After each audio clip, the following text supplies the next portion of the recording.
जय माता दी। स्वागत है आप सबका ब्रह्मांशी की कथा श्रृंखला में। क्या आप जानते हैं धृतराष्ट्र के 100 पुत्र नहीं थे बल्कि 101 पुत्र थे। उन्हें गांधारी से तो 100 पुत्र थे, परंतु अपनी एक दासी सुगंधा से भी उन्हें एक पुत्र था जिसका नाम था युयुत्सु। युयुत्सु शब्द युद्ध और उत्सुक से मिलकर बना है। इसका अर्थ होता है वह जो लड़ने के लिए उत्सुक हो। महाभारत के आदि पर्व खंड में सटीक रूप से इस बात का उल्लेख मिलता है कि युयुत्सु और दुर्योधन बिल्कुल बराबर की उम्र के थे। युयुत्सु के जन्म की कहानी दरअसल वहाँ से शुरू होती है जहाँ गांधारी को ऋषि व्यास के वरदान के बावजूद कोई संतान नहीं हो रही थी, बल्कि वो बहुत सारी गर्भावस्था से संबंधित समस्याओं का सामना कर रही थी। और ऐसे में धृतराष्ट्र बड़े परेशान हो गए कि उनका वंशज कैसे आएगा। और उनका धैर्य तब टूट गया जब उन्हें ये पता चला कि कुंती को युधिष्ठिर के होने का वरदान मिल चुका है। धृतराष्ट्र ये किसी कीमत पर नहीं चाहते थे कि कुंती पहले पुत्र को जन्म दे दे और बड़ा होने के नाते कल उठकर राजपाट उसे मिल जाए। और इसी डर पर काबू पाने के लिए धृतराष्ट्र ने अपनी सुगंधा नाम के एक नौकरानी के साथ संबंध बना लिए और सुगंधा से ही उन्हें एक पुत्र की प्राप्ति हुई। इस पुत्र को सौवली के नाम से भी जाना जाता था क्योंकि वह आधा कुरु और दासी पुत्र जो कि वैश्य थी था। हालांकि जब सुगंधा ने गर्भ ग्रहण किया तभी गांधारी भी कौरवों को जन्म देने के लिए तैयार हो चुकी थी।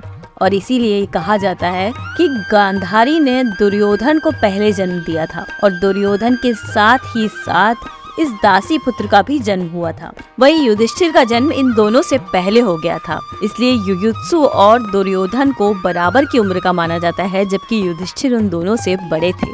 दासी पुत्र होने की वजह से युयुत्सु को कभी भी भाइयों ने स्वीकार नहीं किया और उनके साथ बड़ा बुरा व्यवहार किया जाता था। उनकी गलती ना होने पर भी उन्हें ताना दिया जाता था। बताया जाता है कि युयुत्सु बाकी कौरवों की तरह धर्मभ्रष्ट नहीं था, ना ही वो अधर्मी था।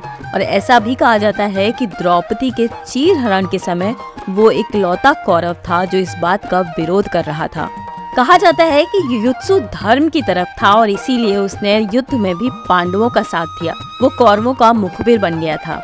ये भी बताया जाता है कि दुर्योधन एक बार पानी में जहर मिलाकर भीम को मारने वाला था और तब युयुत्सु ने ही दुर्योधन की ये चाल असफल बनाई थी, कौरवों के बारे में सब कुछ बताकर पांडवों को।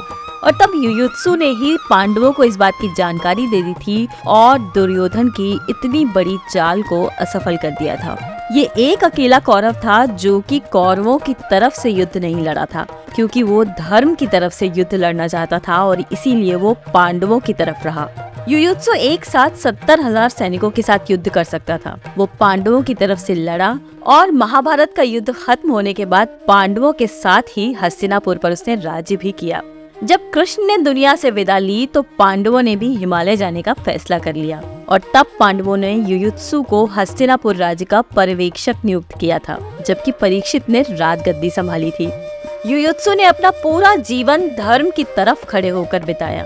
कहा जाता है कि उनकी मृत्यु को लेकर बहुत सारी अलग अलग कहानियां हैं, परंतु एक कहानी सबसे अधिक सटीक मानी जाती है और वो है गांधारी का उनके प्रति क्रोध। पहले तो उन्हें यही बर्दाश्त नहीं था कि वो धृतराष्ट्र की नाजायज औलाद थी, क्योंकि कहीं न कहीं दासी के साथ उनके संबंध थे और ये गांधारी के साथ बहुत बड़ा छल था।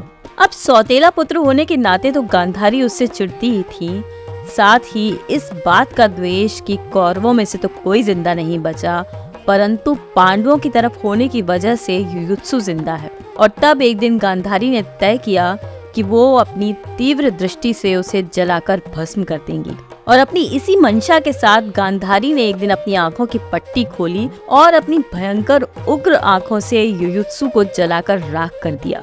युयुत्सु के बारे में बहुत कम बात की जाती है, जबकि होना बिल्कुल उल्टा चाहिए, क्योंकि ये वो होनहार योद्धा था जो कौरवों की तरफ होते हुए भी हमेशा धर्म की तरफ रहा। और जो धर्म की तरफ रहा उसके बारे में तो जग में बातें होनी ही चाहिए, उसे जग प्रसिद्ध होना ही चाहिए।